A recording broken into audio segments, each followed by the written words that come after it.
Assalamualaikum warahmatullahi wabarakatuh. Waalaikumsalam warahmatullahi wabarakatuh. Selamat sore anak-anak. Sore Pak. Ya, untuk beberapa siswa ya di sini ya, itu silahkan di-onin kameranya ya yang belum di-on-kan. Mbak Rahma, Mbak Inaya silahkan di-onin kameranya biar terlihat raut wajahnya yang belum mandi, yang udah mandi siapa. Kalau saya sendiri sih alhamdulillah udah. Oke, karena ini merupakan pertemuan perdana kita, saya akan memperkenalkan diri. Perkenalkan, nama saya Faisal Najib. Di sini saya mengampu mata pelajaran PAI dasar. Ya, alamat saya itu dari Desa Banjaranyar, Kecamatan Sokaraja, Kabupaten Banyumas. Bok ada dari siswa-siswi kelas ini yang dari Sokaraja ada nggak? Enggak Pak. Ada nggak ini? Ada Pak. Oh ada. Siapa ya tadi yang bilang ada?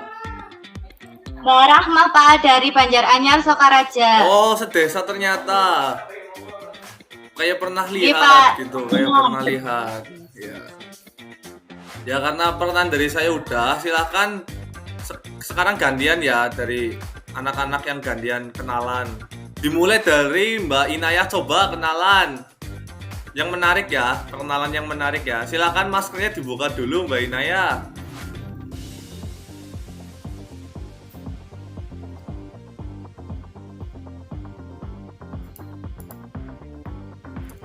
Oh menghilang. Ya silakan dilanjut dulu ya. Mas Amal Anastawan coba silakan memperkenalkan diri. Iya Pak. Perkenalkan, nama saya Amal Anastawan dari Kebumen. Wis Pak. Dari Kebumen. Alasan kamu mengikuti mata pelajaran PAI apa Mas Amal? Karena itu SKS saya Pak. Jadi saya pengen kuliah Pak. Oh, hanya pengen kuliah. Bagus itu Iya. Bapak. Saya suka siswa-siswa yang jujur, aku suka. Terima kasih Mas Amal. Sekarang Hani Prasetyaning Tias coba memperkenalkan diri. Nggih Pak, nama saya Hani Prasetyantia, saya berasal dari Tangerang. Tangerang, udah itu jauh ya. Sekarang itu sekarang mondok nggak di Purwokerto? Malah ketawa. Gimana Mbak Hani? Nggih Bapak. Gimana? Apanya di mana? Udah nggak mondok, katanya kemarin denger mondok. Masih Bapak. Oh masih, ya mohon maaf karena tadi sinyalnya rada jelek jadi patah-patah. Ya terima kasih Mbak Hani ya, semangat terus. Nggih Pak. Ya, sekarang Sofiatun Hasanah, silahkan memperkenalkan diri. Yo, Hadir apa? ya Bentar. silakan kameranya dinyalain, kenalan. Biar kita lebih dekat. Ya, Sofiatun Hasanah, saya dari Purbalingga. Purbalingga, singkat, padat dan jelas. Ya, Purbalingga Perwira ya. Bagus. Oke, selanjutnya Mbak Rahma Dwi Astuti yang tadi katanya ngaku-ngaku orang Banjaranyar, yuk perkenalkan. Hadir Bapak. Ya, perkenalkan nama saya Rahma Dwi Astuti dari Banjaranyar Sokaraja Pak. Oke. Halo Mbak Rahma. Iya Pak. Ya oke. Selanjutnya ini tadi Mbak Inayah, yuk silahkan memperkenalkan diri. Ya, perkenalkan nama saya Inali dari Gedung Banteng, Pak. Gedung Banteng. Wah ya. Pedalaman ya. Ya terima kasih Mbak Inayah.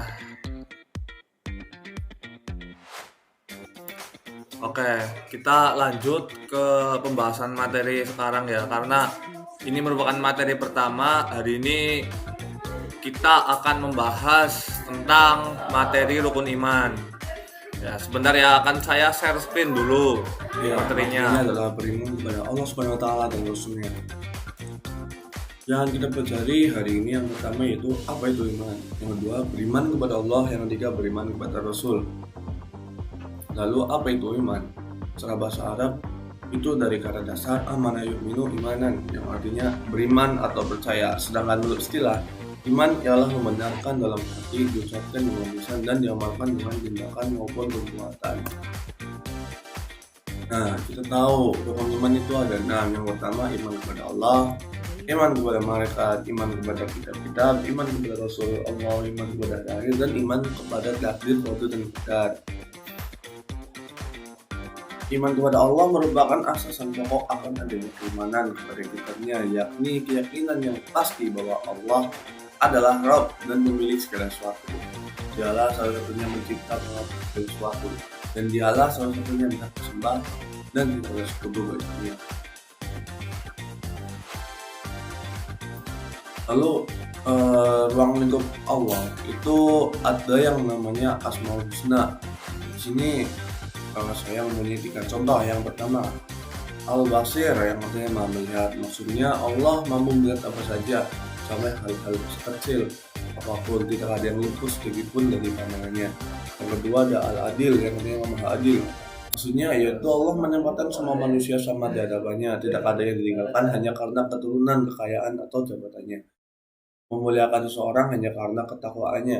Takwa artinya mengerjakan yang diperintahkan Allah dan menjauhi yang dilarangnya.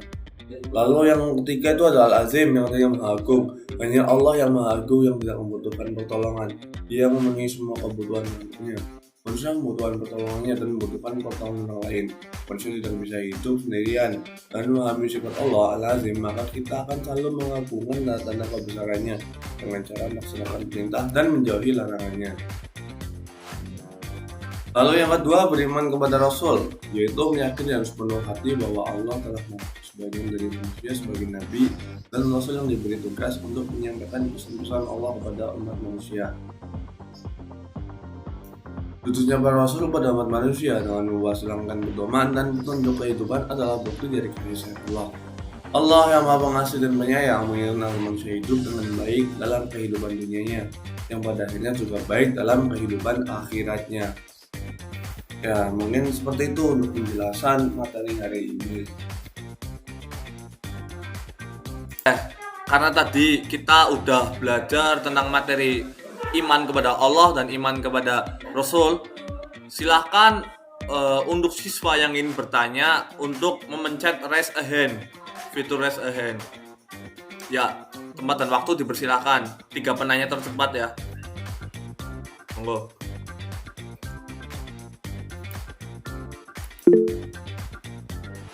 Ya, Mas Amal Anastawan, silahkan. Izin bertanya Pak, bisa kasih contoh tentang perilaku iman kepada Allah nggak Pak? Soalnya 3 aja Pak. Oh ya. Langsung saya jawab ya, Mas Amal. Iya Pak, betul apa Pak? Ya. Tadi kita telah belajar tentang iman kepada Allah. Tentunya ada banyak sekali studi kasus ya, contoh-contoh tentang perilaku iman kepada Allah.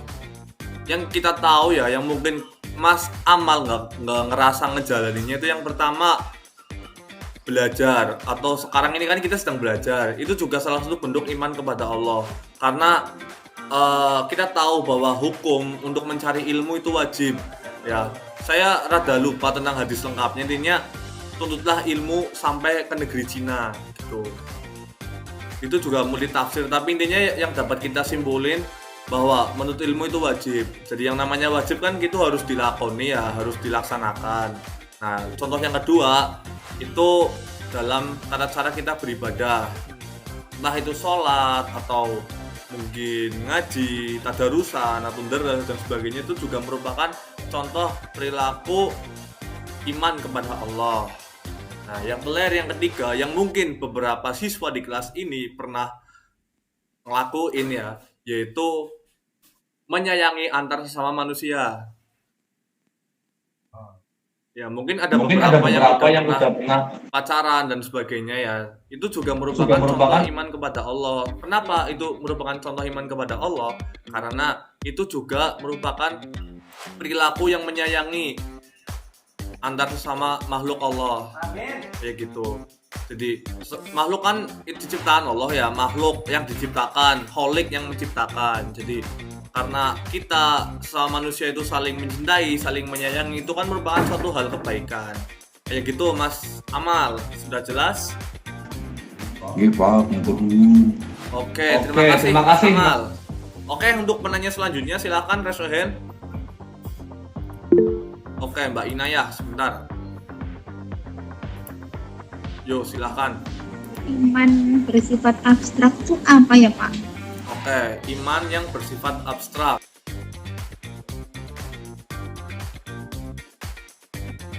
Terima kasih atas pertanyaannya Mbak Inayah. Yaitu iman yang bersifat abstrak. Maksud iman yang bersifat abstrak adalah iman yang ada di dalam hati dan isi hati yang tidak ada yang tahu kecuali Allah dan orang tersebut. Kayak gitu iman bersifat abstrak. Jadi iman yang yang hanya diri kita yang tahu loh, dan sama diri kita dan sama Allah yang tahu loh, kayak gitu.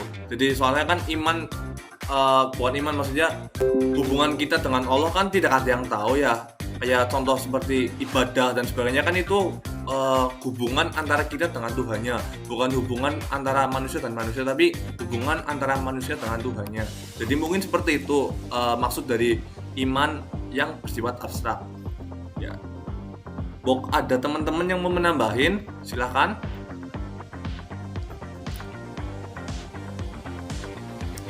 Pak, kalau nggak sholat berarti nggak beriman ya Pak? Gimana, Mbak Inayah? Kurang keras.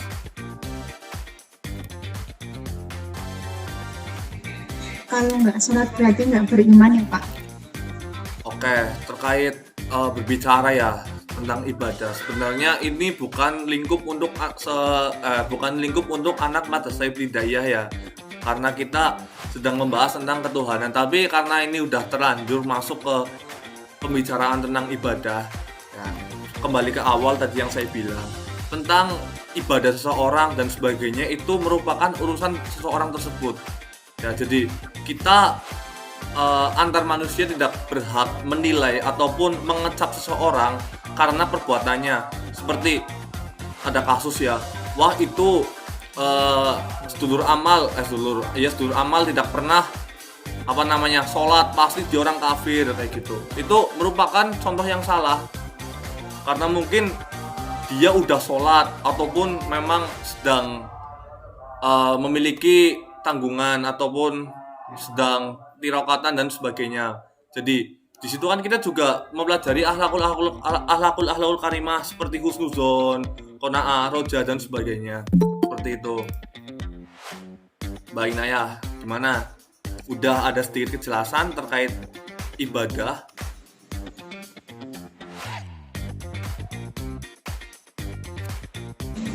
Terima kasih Pak. Oke, terima kasih Mbak Inayah atas pertanyaannya. Selanjutnya pertanyaan terakhir, silakan raise a hand. Oke. Kameranya nyalain ya Mbak Sofiatun. Silakan. Nah, Ya oke. Sudah kelihatan. saya izin bertanya, kenapa dengan baca Al-Quran itu kita dapat mengenal Allah? Ya. Langsung saya jawab ya Mbak Sofiatun, ini pertanyaan yang sangat bagus. Karena mungkin ada beberapa orang yang belum paham tentang esensi dari membaca Al-Quran ya. Oke, akan saya jawab. Kayak gini, sebenarnya ketika kita membaca Al-Quran ataupun mempelajari ilmu-ilmu agama, itu sebaiknya jangan secara hanya membaca doang loh. Hanya ya udahlah aku udah ngebaca Al-Quran, ya udahlah aku udah beribadah secukupnya. Enggak. Jadi kenapa dalam baca Al-Quran itu ada anjuran untuk memahami maknanya? Ya karena itu dengan kita membaca Al-Quran, tentunya itu dengan memahami makna-makna asbabul wurud, asbabun nuzul tentang ayat tersebut, itu kita jadi tahu tentang seluk-beluk tentang keagamaan. Seperti kita sedang membaca tentang surat yang memiliki makna tentang perintah untuk menjauhi zina, perintah untuk sholat dan sebagainya. Nah, contoh ketika kita mempelajari perintah untuk sholat, nah di situ kan cuma yang dipelajari itu cuma rokaatnya dan kewajiban untuk sholat. Di situ sudah dijelaskan tentang apa namanya di terjemahnya tentang tata cara sholat. Apa di situ ada ada apa namanya penjelasan tentang tata cara sholat gitu, tentang apa ruku dan sebagainya kan enggak. Jadi itu yang cuma diterjemahkan itu cuma kewajiban dan jumlah rakaat. Tetapi ketika kita mempelajari tersebut lebih dalam, seperti menggunakan referensi kitab kuning dan sebagainya, kita jadi tahu tentang seluk-beluk ibadah tersebut. Seperti itu Mbak Sofiatun. Terima kasih Bapak. Oke, sarang-sarang. Oke, terima kasih buat siswa Madrasah Ibtidaiyah ini. Pertanyaan sangat keren ya, itu bukti bahwa kalian menyimak pelajaran ini sampai akhir ya gitu. Karena mungkin ini udah waktu sore menjelang asar, saya cukupkan ya pelajaran hari ini. Terima kasih kepada semua siswa yang udah datang tepat waktu. Ya mungkin Mbak Fatma baru hadir yang nanti akan saya absen centang di absensi, nggak apa-apa. Cukup sekian dari saya. Wallahul muwaffiq ila aqwamit thoriq. Wassalamualaikum warahmatullahi wabarakatuh. Waalaikumsalam warahmatullahi Waalaikumsalam warahmatullahi wabarakatuh. wabarakatuh. Matur nuwun, Pak. Matur nuwun Bapak, terima kasih. Nggih, sami sareng.